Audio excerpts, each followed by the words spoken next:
Good morning, good afternoon, or good evening, everyone, wherever you are.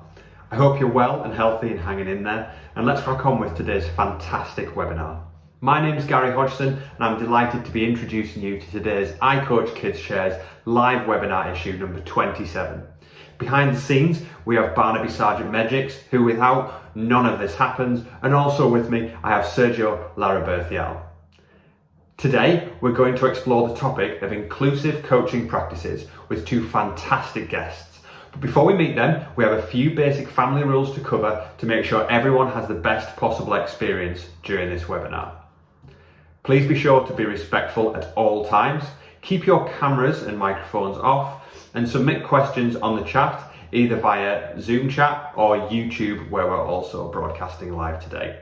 Also, feel free to post via social media, whether that be Twitter, Instagram, Facebook, or otherwise, at iCoachKidsWorld, and share your experiences today on the webinar.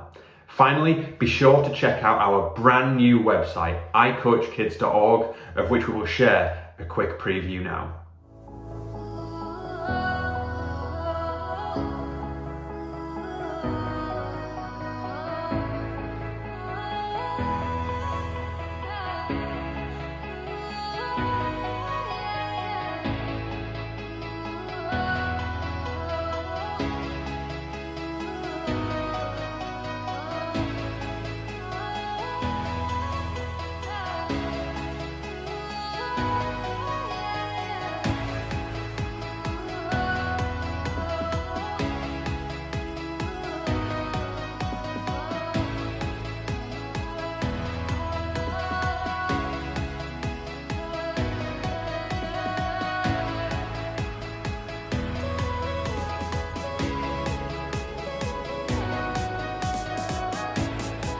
Now let me explain how this webinar is going to run. First, we'll introduce our guests and hear their presentations. Following this, we will ask some questions, and finally we'll finish with the questions that you post in the chat. Today, we hear from two highly experienced and genuine experts on inclusive coaching. While at first thought, adaptive coaching brings children with disabilities into the forefront of our mind, and rightly so, inclusive coaching is an important and relevant topic for all youth coaches, as we understand that all learners are different and have diverse needs. This means all coaches have a responsibility to ensure their practice, coaching and learning environments are suitable and accessible to every single athlete. This is about how we modify, adapt and alter practices, from visual and verbal communication to the use of equipment to challenge and progress your learners. This is fundamental to good all-round coaching practice, and especially for those with wide-ranging ability groups in youth coaching, as we look to provide them with positive developmental experiences. Now let me introduce our first speaker. Jennifer Hansen is manager for youth athletes at Special Olympics International. Through her role as manager for youth athletes, Jennifer has the privilege of providing support, training and assistance to the coaches of regional and local Special Olympics programs worldwide who work with children as they begin their introduction to sport and developmental play while also learning inclusivity. Thanks to her background in social work, Jennifer understands the importance of focusing on each child's development as well as person-first teaching, and continues to encourage young athletes and coaches do the same. When she's not supporting children and coaches globally, you can find Jennifer at home in Minnesota, where she cheers on her three boys from the sidelines as they too enter the world of youth sport. Jennifer, it's great to have you. Hi everyone, thank you so much for the invitation to present today. My name is Jennifer Hansen and I am from Special Olympics International. I help to manage our Young Athletes program. I have been working for Special Olympics International for 3.5 years, and prior to that time frame, I worked at a local program level here in my home state of Minnesota. Today I'm going to share with you a couple of insights to projects that our organization has been working on to increase youth sport participation. So as we go through this presentation, I will start off with a little bit of background information so everything makes sense to you as I'm talking about it, about Special Olympics and its goal of engaging with more youth. Tips for supporting youth with disabilities in sport will come next. And then we're going to give you a sneak peek of a resource that you all will have access to come September, should you want to continue your inclusion of children with disabilities in your coaching. So to give a little background and set the stage for the rest of this presentation, I want to provide you with key pieces of information. First off, Special Olympics is a global organization, and it primarily focuses on supporting sport for people with intellectual disabilities. However, we've branched out and now have inclusive sport, and have had that for some time, where children and adults with and without intellectual disabilities play on a team together, and we call that unified sports. So if you hear me reference unified sports, that's to what I'm speaking about. Traditional sports, when I speak about that, that means that it's a team made up of athletes with intellectual disabilities only. So for a number of years, Special Olympics had organized itself around children participating at the age of 8, starting at the age of 8 in Special Olympics. And then they could go through their adulthood within our organization. A little over 15 years ago, we decided to create a starting stage for our athletes, which is called Young Athletes. And that is for kids 2 to 7. And that is meant to be a gross motor skills play program, get introduced to Special Olympics. It is inclusive, it is unified. And that has been a really strong program for us globally. As we had this Young Athletes program and we had our method of children entering Special Olympics at age 8, we noticed a gap, as many of you all may have noticed in your organizations, that in the age of about 6 to 12, we needed to create more sport-specific programming for our youth so they could transition properly through our organization. So what we've done is create a set of resources around what we're calling developmental sport. The resources include an implementation guide on how to work with youth in this age range. And also we've partnered with sport federations around the globe in all of our priority sports and many others, and collected up their curriculum, their lesson plans, and all of their materials on how they would engage youth in that particular sport. And we've provided those to our coaches so that they can start to train up their youth in a multitude of sports. The idea is as children gain their skills in developmental sport, they can make a choice within our organization to either go the competitive route or join in a more recreational model. They may also discover in developmental sport that they're a more individual sport athlete or a team sport athlete. They may discover a sport they never even considered participating in. So we really focused around youth development in this particular area for a lot of important reasons that might all ring true for you as well. So as we were creating these resources, we wanted to get all the top experts involved that we possibly could to make sure what we're doing is meaningful. So a few years ago at the Coaching Excellence Conference in Tokyo, I met up with Dr. Tabu Huntley, who has served as our consultant as we're creating resources. And in particular, he's helping us to create a specialized youth coaching course for those looking to coach children with disabilities. And that course will be ready in September, and I'll speak more on that towards the end. So Tabo comes to us from his organization Paracoach and Liverpool John Moores University. So Tabo helped us to come up with essentially 9 chapters to our training that are all broken down by different areas of conversation and topics that we thought were important to youth coaching.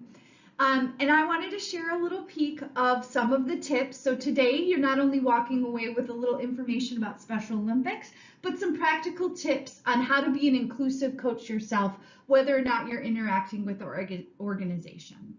So I want to start first off by letting you know that we determined that it is important for a coach, one of the first steps to a coach including children with disabilities within their team is to develop their own personal, the coach's own personal mission, vision, and value statement to share out widely and broadly with the community so that the community knows that you are a coach open to all types of athletes and ability levels. In the next clip, I will let Tabo describe this to you in greater detail.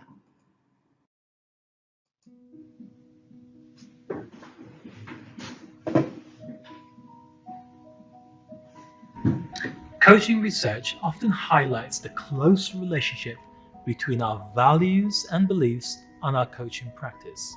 That is, the way we coach.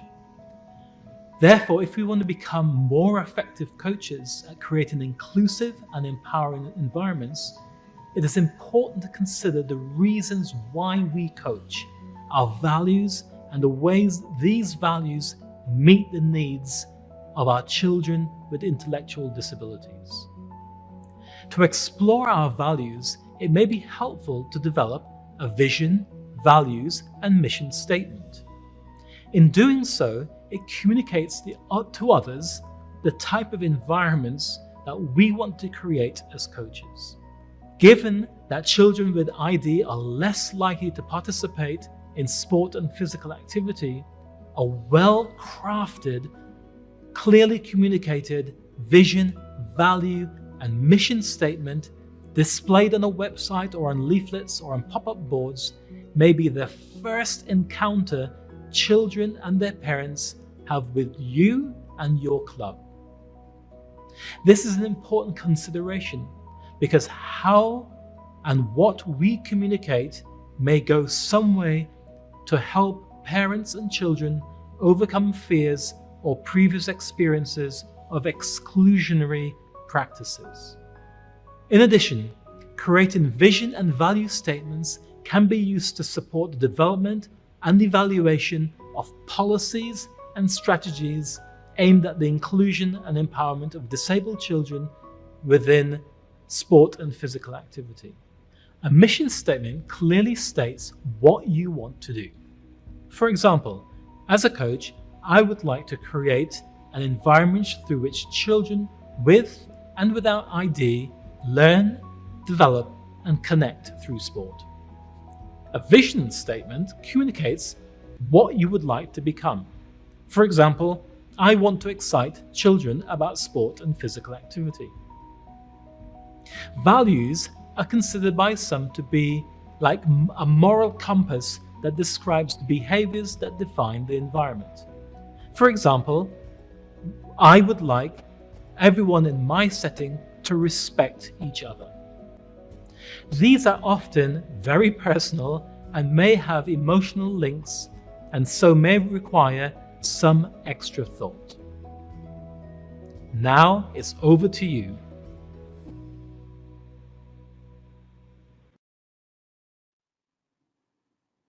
So I hope that was helpful and got you thinking a little bit about how you can be welcoming to individuals with disabilities in your community onto your team.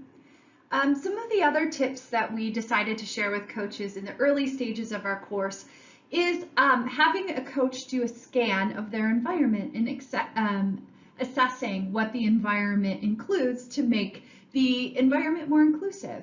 And we have broken that down into 3 key areas: the physical environment, the program environment, and the social environment.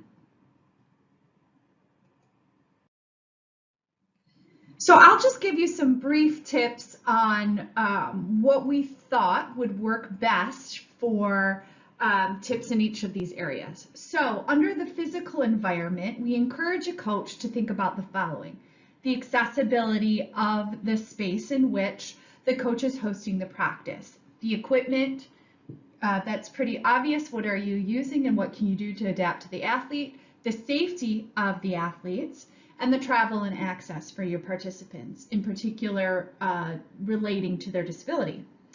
What I would like to point out is when you're considering accessibility, of course you're going to think about, things like restrooms and ramps and elevators so that the athlete can get from point A to point B very easily. One of the things that I discovered in my own coaching practice was signage is also incredibly important, especially if you're welcoming a family who may have a child with a particular high set of needs that may struggle in transition. So if you're practicing at a large university or campus or sports complex somewhere, it's really important that at each stage the parent knows how to get from the parking lot to you, because if anything goes wrong in those first few moments from the parking lot to you, that could determine how your practice goes. So we give tips like that throughout our course on how to consider making your environment more inclusive. The next environment we ask you to assess is your program environment. And under this area, we have some considerations for you to make. Divisioning, which is something that Special Olympics does, mastery, program size, diversity, sport and activity type, and autonomy. I would like to speak a little bit up to autonomy. Autonomy is about the participants' needs. And are we catering to their needs, ability, and passion? Are we asking what it is they need? It may be assumed that an athlete with a disability, especially children, may not know what they need or want. If there might be some fear in asking an athlete what they want because they're nonverbal and you're not sure they're going to give you an answer to this question. No matter the athlete's ability, they should always be included and given autonomy to make decision and choice when it comes to sport. The more that they're empowered at these young ages, the longer they'll last in sport, the longer they'll want to take part. It may grow some personal skills that they have outside of the sport in decision making. So really encourage you all to consider this when you are hosting your sports practice, to consider the athlete's autonomy. The next area we ask a coach to assess is the social environment. So considering how you're promoting your activity, how you create a positive and trusting relationships, the nature of disability, your understanding of the nature of disability and how that will impact your practices. Role modeling, how you can create an opportunity for the athletes with disabilities to be role models to the rest of the team. Unique pathways, that the coach has knowledge and skills and openness to learn, that the coach fosters autonomy, and that the coach engages with the family. This is so important. A coach engaging with the families, especially those that have children with disabilities, is key. There's a different level of engagement of a parent who has a child with disability if they're bringing them to any sort of activity. And oftentimes, a parent may end up being a volunteer for a sports team or even become a coach themselves just so that their child can play sport. So throughout your coaching experience, it's really important to engage with those family members, make them feel welcome, and also let them know the next stages for their child. They may be here at your practice right now learning sports skills, but where can they go next? Educating them on these tips are really, really important. So finally, I just wanted to give you another peek at our course. So hopefully some of those tips I provided to you are meaningful. They get you somewhere when you're considering having your practices open to children with disabilities. In September, when this course is released, we will reach out through iCoach Kids to share the link so that you can all take the course. We encourage you, no matter what organization you're with, where you coach, if you have engagement with Special Olympics or not, to please, please, please take this course if you're going to work with kids who have disabilities.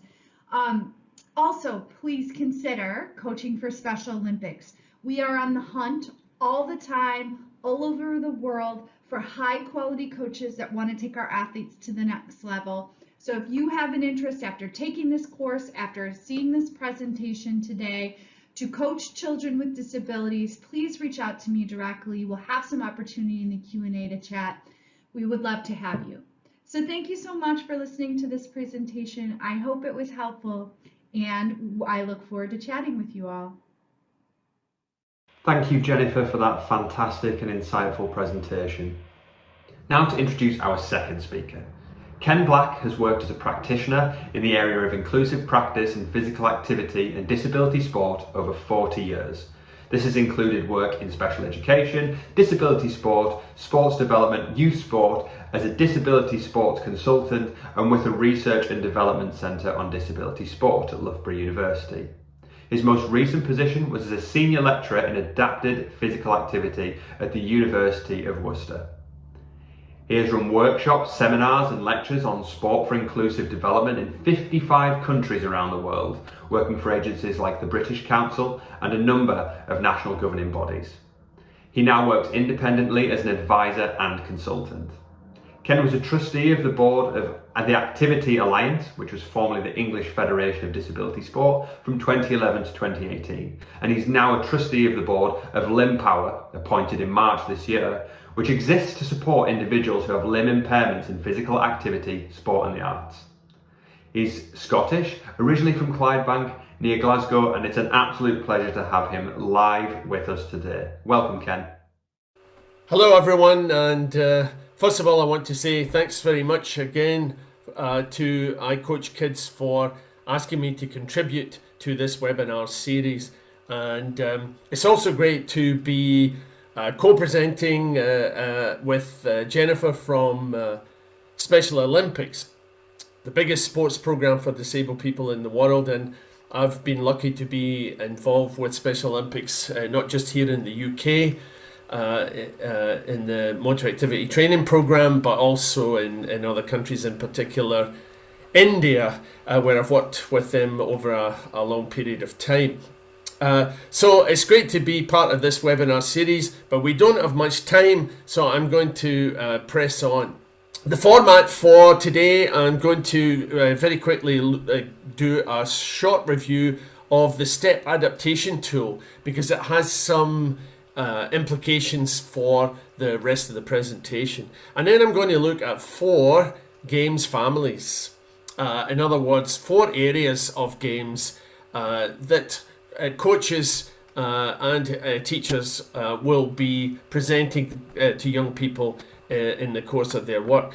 The 4 areas are target games, net and wall games, striking and fielding games, and finally invasion games. And there is a kind of a progression which I'll try to explain as we go along. So the STEP adaptation tool is a very simple acronym which stands for 4 areas of any activity which we can adapt and modify in order to make that activity more inclusive. So the first one is space, and we can modify space, for example, by making the playing area larger or smaller. Larger means people may have to move about more. Smaller means it's more interactive. People are closer together and they interact more.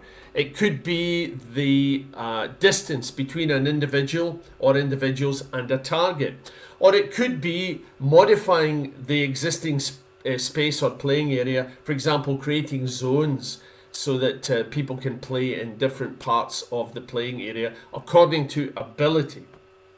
The second one is task, and task is ways in which we do the activity. So it's the different ways in which young people might perform a particular skill or activity. And so all of those different ways can be modified. We can make a task more complex, or we can make it simpler.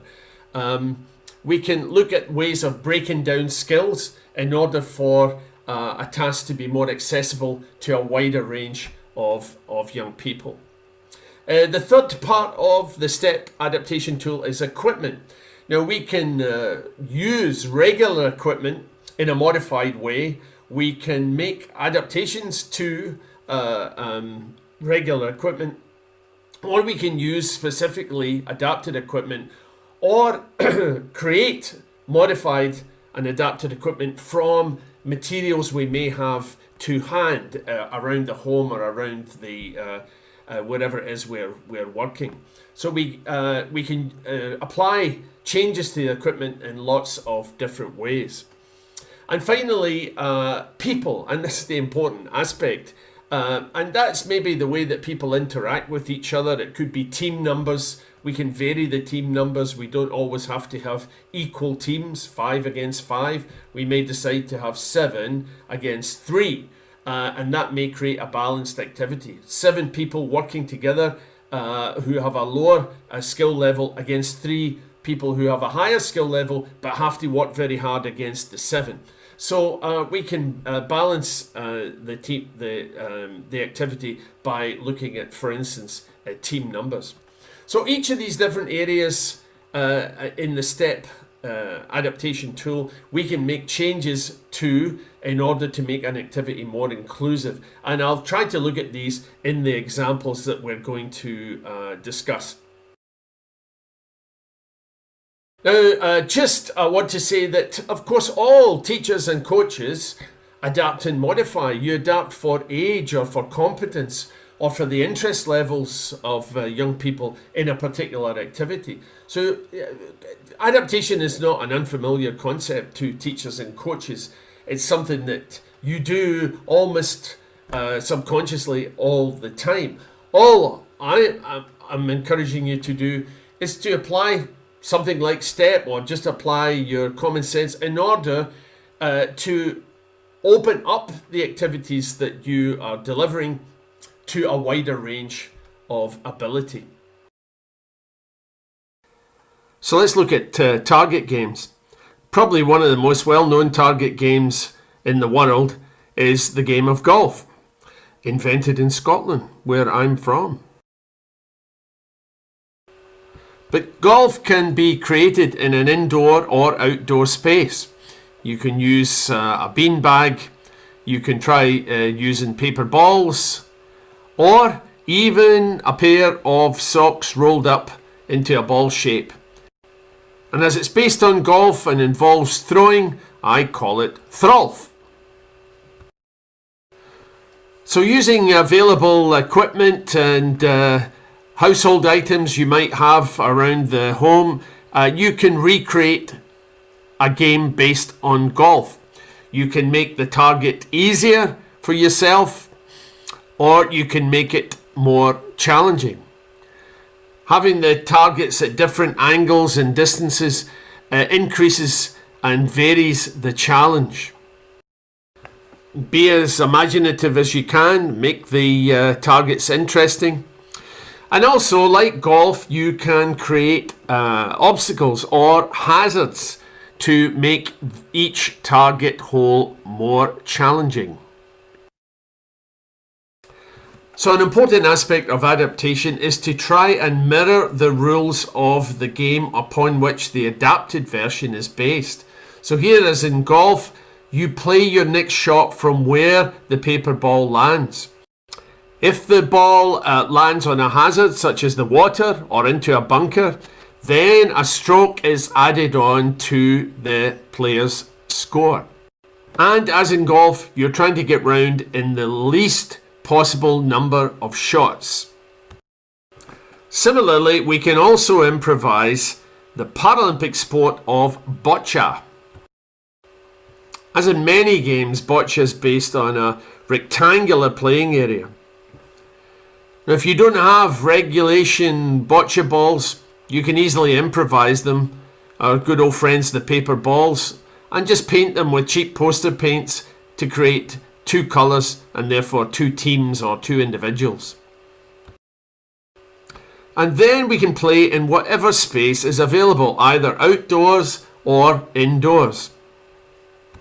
Now, I often feel that target games are a good place to start for some young people because they are playing from a static position. They don't have to think about movement, and they can focus on ways of propelling the ball, for example, whether it's an underarm throw, whether it's an overarm throw, a dart type throw, or pushing it with the foot, or using an assistive device. Okay, next let's look at net and wall games.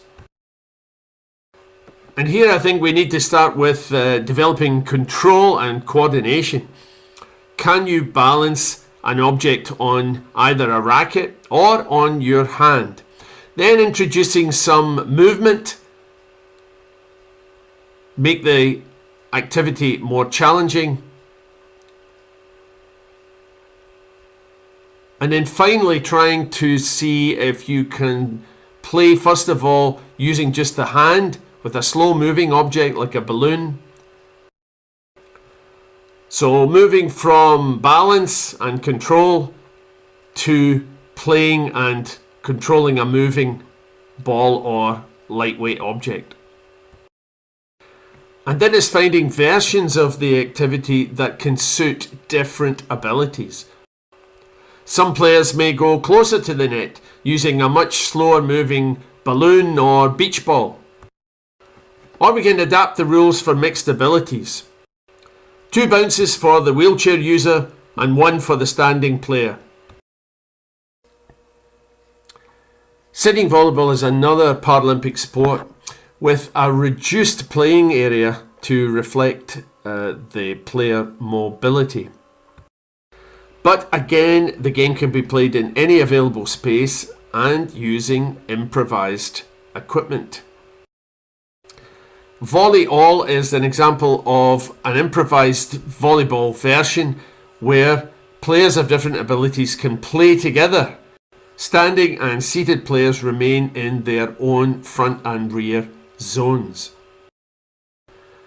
For striking and fielding games, I'm going to use the example of T-ball.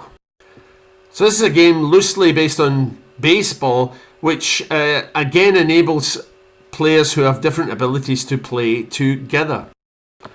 And to enable this to work, some of the rule adaptations include, for example, players travelling different distances to score a run. So they don't necessarily have to travel all the way around all the bases in order to score. So players play according to the rules for them. So the game continues with everyone participating together, but players of different abilities have different rules applied to the way that they play. And of course you can apply this concept to any game, any sport. And fielders can catch the batter on any base, not necessarily the base they're running towards. If you think about some strike and fielding games, half of the participants are inactive. They're waiting to bat. Whereas this version, follow the leader, means that both teams, the batters and the fielders, are active all the time. When the batter hits the ball, the whole team runs, and simultaneously the fielding team perform a skill, passing the ball around everyone in the team. So all the batting team run, and all the fielding team are involved in passing the ball. So finally, under invasion games, we're going to look first at football and then later a hockey adaptation. Most of these participants are young people who have intellectual impairments, and the key here is to practice skills without and then with the ball. It's important to enable young people to feel comfortable and being able to move in control before they start to add the ball skills to their movement skills. And if these skills can be turned into games, then it's more interesting for the participants. This game is about responding to the instructions of the coach. Or here the players work in pairs to pass the ball through a succession of gates. Then gradually the activities begin to reflect the skills needed in the game itself. It's important not to be too fixed about how young people play the game, because they'll find their own ways of adapting the skills, enabling them to participate. In this shooting game, the distances to the targets can be varied, the width of the targets can be varied, and the way in which people play the ball can be varied.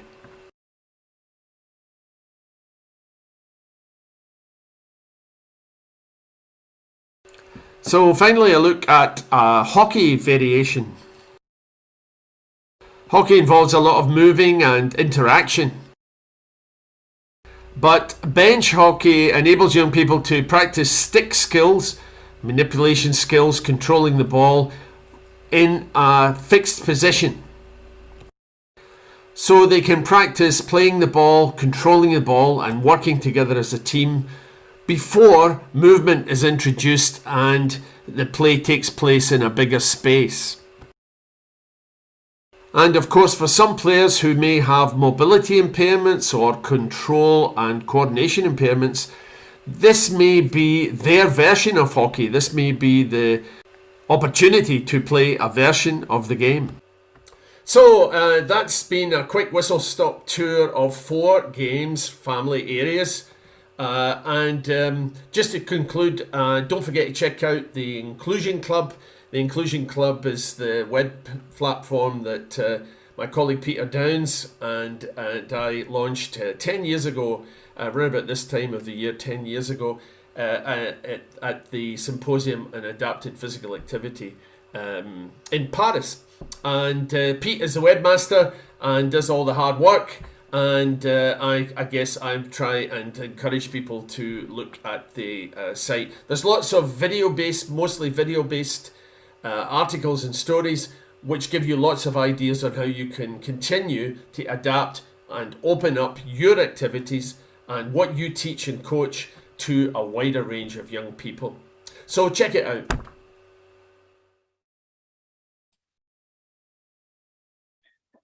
Wow, fantastic presentations there by both Jennifer and Ken. So we are absolutely delighted that you could join us today for this. Jennifer, Ken, I'm going to ask you a few questions really and try to create a conversation really about this topic. It's a really relevant topic at the moment, obviously, with the Paralympics round the corner, for example, but also because I think sometimes there are misconceptions or concerns for coaches. I know, Jennifer, you said we're always constantly trying to, we're always on the hunt for coaches, okay? And sometimes coaches can be reluctant to engage in coaching in, children with a disability, because of certain myths or things that they don't know because of fear, okay? That's what I'm going to start really. What question for both? I'll go to Jennifer first, but I think it's a question for both. What myths would you like to debunk around coaching children with a disability? For them to go, look, this is not the way you think, or this is I don't know, Jennifer, where would you start in that sense? Yeah, absolutely. So I think that one of the main myths that I hear a lot when I share with folks that I work for Special Olympics is that I have some sort of magical skill set that brought me to, working with people with disabilities, and I have somehow magically more patience or something. I do not. So I think that the number one myth is because you haven't worked with somebody with disabilities before, that must not be something within your skill set. I recruited my husband, who had never interacted with people with disabilities, to coach our unified basketball team, and he did a wonderful job. I think all skills are welcomed and encouraged, and we need a diversity of coaches to work with our athletes. It's super important. So I would just say, if you have any nervousness about it, let us help prepare you and just get started. Thank you, Jennifer. I love that. It's not, there is no magic. It is all about doing it and slowly, getting more comfortable and like you say, getting the training or the support to be able to feel more comfortable doing it. Yes. Great, thank you, Ken. Over to you. Any particular myths you'd like to debunk? Yeah, one I think which has been there the whole time I've been involved, lucky to be involved in working in this area, is the aspect of medical knowledge. People feel they have to have some background in the medical conditions in order to work with a range of people who have different impairments. And really, I always try and encourage coaches to not start there. It's important that you have background knowledge about all your athletes. You would get to know everybody that you're working with, their specific idiosyncrasies and what makes them tick, what they respond to in training, what things they prefer, the way they like to be communicated with. But the medical condition isn't the start point, because otherwise it just colors everybody's thoughts, everything that the coach does is then based upon this premise that the medical condition describes the person, and really it's just part of what the person is, and it's not what defines them as a human being. So I think that would be the main one for me right now. And I think the other thing I would say is, when I've worked in different parts of the world, I've always tried to aim inclusion workshops at the whole community of young people, and not ask people in countries where I've worked to kind of bring all the disabled people out and we just work with them, but to actually work with all the young people in the community, and so that we have the inclusion mentality from the beginning. And that's again really, really important points there. I mean, related to that last point a little bit, Jennifer, I'm aware of the Unified program, and I've actually had the opportunity to see it work, you know, with my very own eyes, really.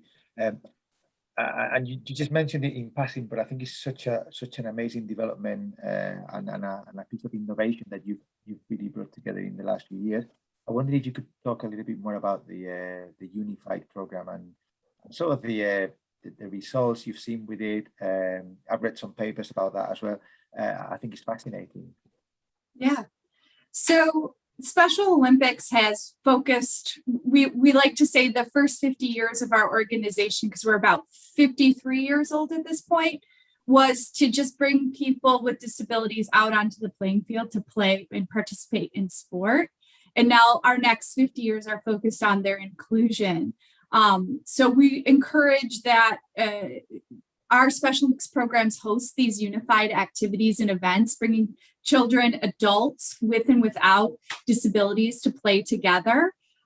It just creates an amazing environment for our athletes. If you think about it, if you're thinking about it from this age range, this young age range, it's a great opportunity for Special Olympics to allow siblings to play together like they typically would in any other sport, neighbors, friends, family members. It's been a huge and impactful development within our organization. We also have it available to schools. We have unified, we call them unified schools or unified champion schools around the globe. So that allows us to bring inclusion into the schools and allow the kids to participate after school on a sports team together. So I find it really important. The other thing I would say about unified sports, this is another personal bit for me, is that that's how I was introduced to Special Olympics. I am not a natural athlete, but I enjoy sport. And it gave me the opportunity as somebody without a disability to continue my sports participation in a really comfortable environment, really welcoming environment. So I think there's a ton of resources we're putting around this too. So if you could search the Special Olympics webpage, we have everything from training to tips to lesson plans. We have it all. And that's really the point you make about the benefits that you are getting from taking part in unified sport. Because I read in one of the papers that actually when they did the research to look at the benefits of the unified program, the children with intellectual disabilities had benefits, but actually the children and the people that came into those programs without a disability had the biggest response, really, and the biggest effects. Can you talk about that a little bit as well? Yeah, absolutely. What we're seeing, especially in the schools, is that those kids like myself that may not have been on the varsity, basketball team, have the opportunity to now play sport, and it depends on where your school is at with their team, in a very competitive manner, if you'd like, if your team does that, or a recreational manner. It gets those kids on the fringes that want to step into sport to remain engaged. So we've seen a lot of benefit for the non-disabled participant. The other thing that we're finding that is a huge benefit, side benefit we didn't realize was going to happen, is once these kids all get together, those without disabilities are finding their future career path.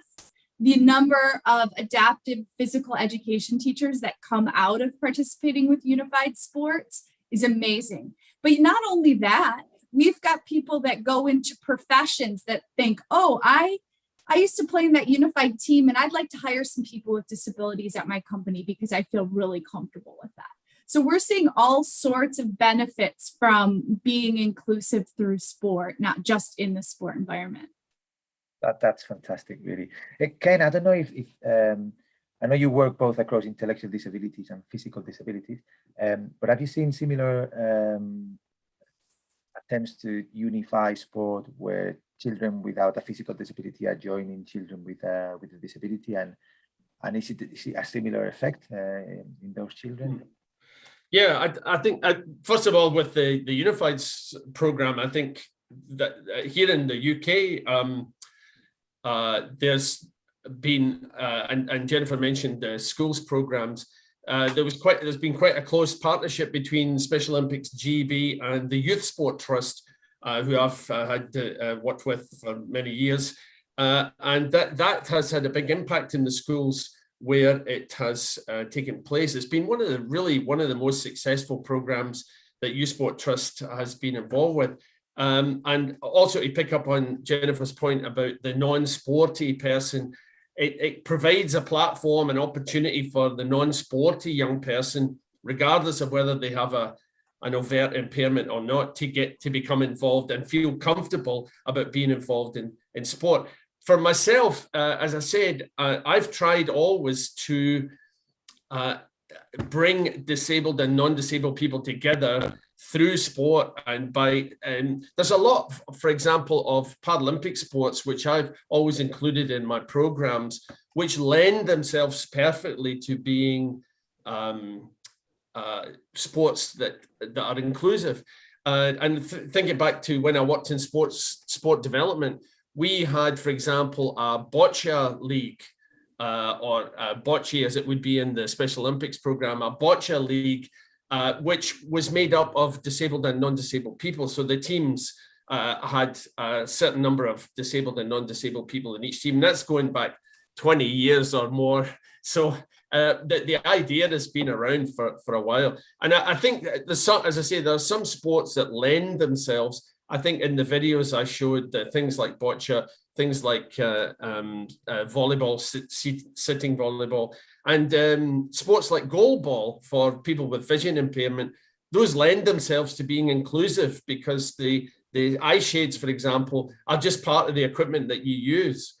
And the final thing I'd say, if you think about wheelchair basketball, about a third of people who play wheelchair basketball competitively are ambulant. They're not wheelchair users. They just go in the chair to play the game, and the chair becomes just the tool, the vehicle through which people can access wheelchair basketball. So I think there's lots of opportunities for coaches to kind of bring people of different abilities into their sports, and just a little bit of imagination to perhaps adapt them slightly so that they are available to everyone.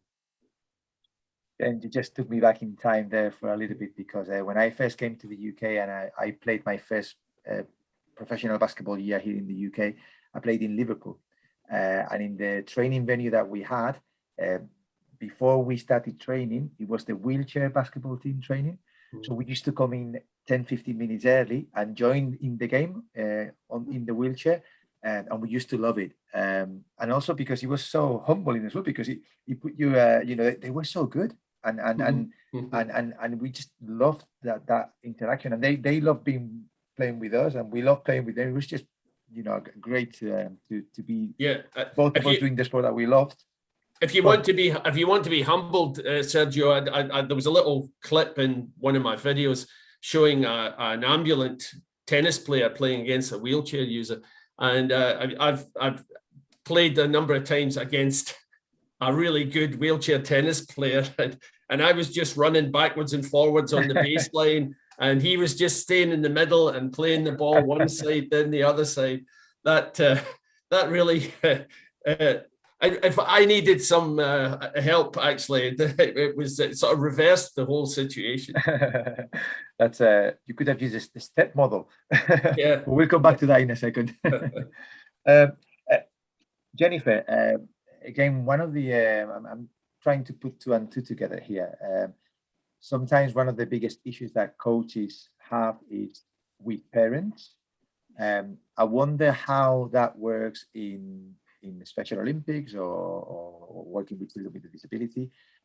What's the role of parents? Are, like, to use the words of some coaches, not my own, are parents an issue or the enemy, or are they just a great resource for the Special Olympics coach? Yeah, approaching and working with parents, especially because they become fierce advocates of their children with disabilities from birth, if they find out that soon. As soon as they get that diagnosis, it's innate in them. And it can be a challenge for some coaches, but I find it's all in how you approach it and what you decide as a coach, how you want your practice to run. I think it's important to set the standard right away about the role that parents will play for your team. I have hosted some sports skills activities where I've determined that the children behave much better without the parents in the room. And I let the parents know that on the first day, we won't have parents in the room, that there'll be a seated area for them outside, and that we'll come get them if there is an issue.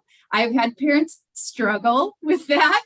And I say, okay, fine. You know, I don't fight with them. I say, there's a space over here where you can sit quietly, and we'll come get you if we need some assistance with your child. Because I think that's mostly what coaches fear, is like that parent interaction, or are they going to disrupt the practice? So that's something that you should establish right out the gate. However, if you get a parent, especially that we call them very passionate parents, get a very passionate parent engaged from day one with you, and let them know your role as a coach and the commitment you're making to their child, you're going to have it made. It's going to be just fine. I think that's really important. The other piece I want to hit on is if you're hosting inclusive sport, how you approach a parent with a child who has a disability it's a very sensitive topic for some families. I've had practices that didn't go so well because perhaps a child with a disability was having a rough day, and the coach just goes out to where the parents are waiting and shares that information in front of everybody, creating this uncomfortable situation. And the parent suddenly realizes, oh, only my child was pointed out, my child has the disability. That is not the way to approach a parent. We always approach with gentle, compassion by going out into the hall, pulling parents aside, and always starting with, maybe your child's tired, maybe they're hungry, like addressing those needs first rather than just putting it on their disability. So it's all in the approach with parents and giving them a break. Sometimes I've shared with parents, hey, this is your hour to have a break. Go read a book. I've got this. And I've seen mothers and fathers cry when I've told them that, because that is their only hour break during the week. So parents really can be your fiercest advocate, even the most challenging. It's just in the approach. Jennifer, I mean, that was, I've had some similar experiences at times, really, at both ends, really. And I saw Ken nodding and making notes. So I'm going to go straight to you, Ken. Did you have any additions to make to that? Yeah, one thing was that when I've run workshops here and in other parts of the world, I always conclude, say it was a week or 10 days or however long the duration of the workshop was, I always try to conclude the workshop with an inclusive sports festival.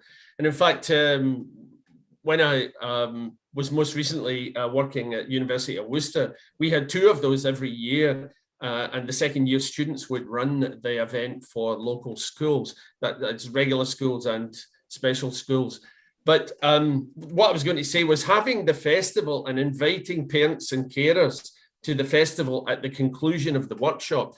Sometimes, and especially if we had the young people to work with throughout the workshop, sometimes it was an eye-opener for the parents because they had not seen their child participating in some of the activities that they had done during the workshop. So then they get to the end, and the parents are astonished almost that they say, well, I didn't know he could do that or she could do that. And so I always find that those are very positive ways to try and engage parents. They see that their young people can do something positive. They can make a contribution to an activity they're they're able to achieve things. And I think that's been very important, I think. Thanks, Ken. We're running out of time, but I wanna take this opportunity, Ken. I know we've talked a lot of times, and I've never really. I'm going to be really selfish now, and I'm going to really ask a question that is just completely out of my curiosity, because when I came across the inclusion spectrum framework and the STEP model, it really changed my life as a coach. But not only. I wasn't really coaching children with a disability. I was coaching regular sport, okay? But I felt because good coaching is good coaching, and what you guys did with the framework and the STEP model is to actually provide tools to cater for any ability. It's not a question of disability. Like you said, all coaches adapt. All coaches have different levels of ability in their groups. So just a really selfish question. How did you come up with that? Where did it come from? Where did the framework and I don't know, you've got probably about 90 seconds to give me your lifetime work. But I guess it came actually from one of the,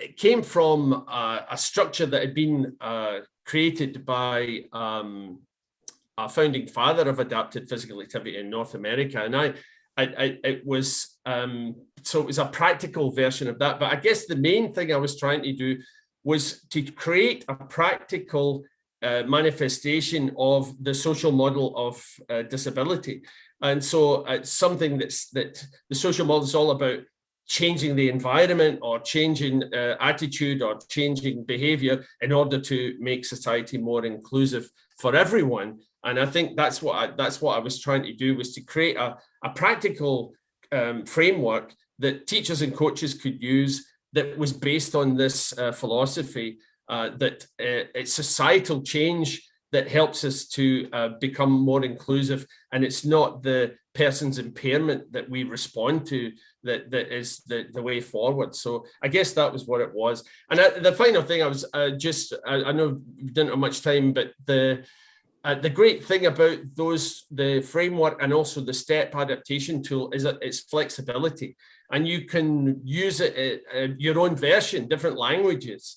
And there's as I've worked around the world, we've got an Arab version, we've got a Mandarin version, and I think I mentioned before the Spanish version. So espacio, tarea, equipos, and personas. And a fantastic Spanish accent you've got there, Ken, as well. But look, on behalf of all the coaches of the world, I'm going to thank you for creating those models, because they really show what good coaching is about, not just coaching children with a disability. And I was thinking that when you talk, Jennifer, about the issues with parents or other issues, in the end, good coaching is good coaching, and we coach people regardless of disability or ability, and it's just great. Jennifer, I'm going to finish with going back to you. Obviously, I know Tabo as well at John Moores University, and I'm really looking forward to seeing the course that you've developed together. Just tell us a bit more about the course, how we're going to be able to access it, and when in September it will be ready. Of course, through iCoach Kids, we'll push it out to people to increase the visibility. But just tell us a bit more about it to finish off. Yes. So this course is bundled with a set of resources we offer to coaches working with kids 6 to 12, again, inclusively.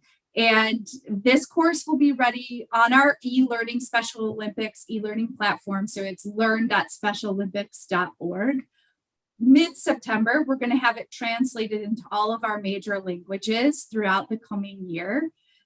So that will be available then. It takes the coach through the journey of what is Special Olympics, what is disability, to how to have an inclusive practice, hearing from some of our coaches and hearing from some of our athletes. We found that at Special Olympics, we had this wonderful training on how to work with adults who have disabilities. And we assumed that just translated to working with children, but it does not. They're at a different developmental stage, even if they have an intellectual impairment. And so I think it'll provide a huge benefit in a new way to think about coaching children with ID. So we will have that done very soon. It's going to be an amazing course. Well, congratulations on that, and I really look forward to seeing it and to adding it to the iCoach Kids family in due course as well. Ken, Jennifer, from me, just a big thank you. I'm going to hand over back to Gary to send us off. But thank you so much. A great hour. Thank you, Gary. Back to you. Yeah, thanks Ken and thanks Jennifer for such fantastic insights that I'm sure that people will really appreciate here live and also on the recorded versions which we have available. Thanks to our audience for tuning in today, whether you're watching live or on demand. Please be sure to head to our brand new website, icoachkids.org, where inclusion and diversity is our topic of the month. So if you hit that learn button, you'll find all sorts of resources on inclusion and diversity available now, including the presentations that have been shared today by Jennifer and Ken. In the meantime, stay safe, stay well, and we will catch everybody again soon. Bye, everybody.